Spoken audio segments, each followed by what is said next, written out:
Tonight we have a story about a controversial treatment for cancer invented by a Winnipeg doctor. It's not new. In fact, Dr. John Davidson used it on hundreds of patients decades ago.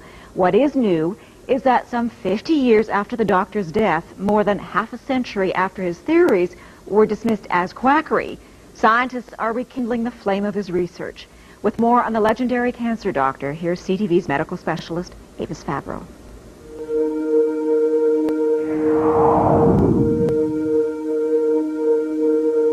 His name was John Ralston Davidson, a respected family doctor in Winnipeg in the early 1900s.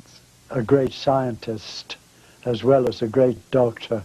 And this is Leslie Gurney Bishop, now 88, a journalist who documented Dr. Davidson's controversial treatment for cancer. He never claimed that it cured it, but he said it would arrest it.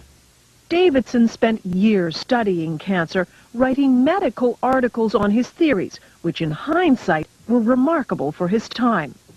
The doctor described cancer as a dietary deficiency, so he added generous amounts of vitamins to the patient's diet.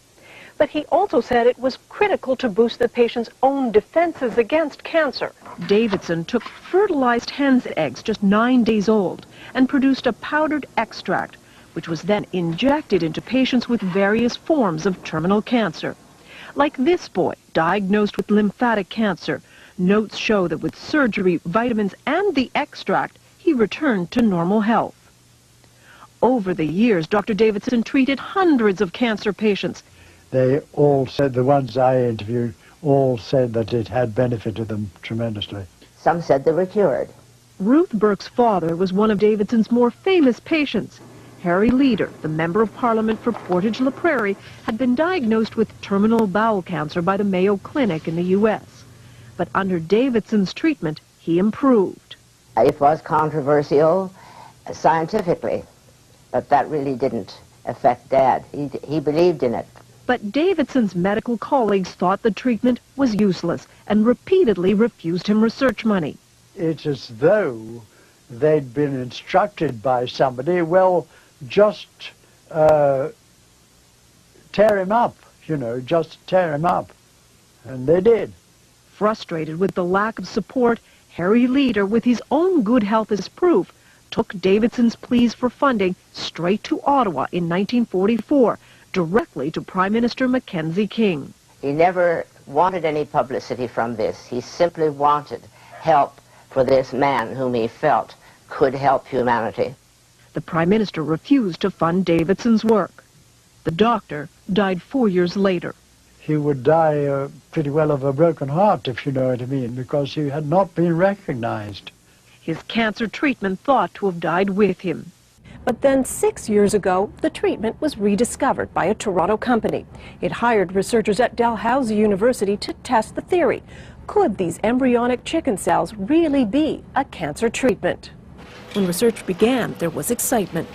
Davidson's extract, in many ways, could be a cancer vaccine.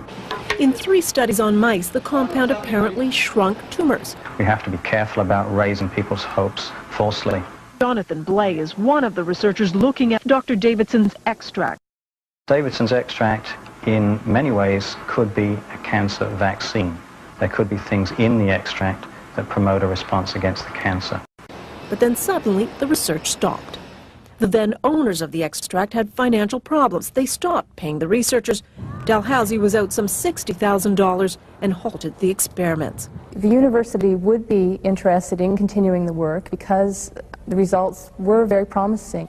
But for nearly 5 years now, the capsules have simply laid on the shelf. One could easily walk away from and say, the heck with it. But would we be leaving behind something that could potentially have significant impact for large numbers of people? But if there are no takers soon, the venture will die. A darn shame, says Dr. Bain, because we still won't have the answer. Was Dr. Davidson right? But if Dr. Davidson's extract does show the power to combat cancer, this could be not only one of the great human victories in overcoming disease, but it could also be one of the great human tragedies.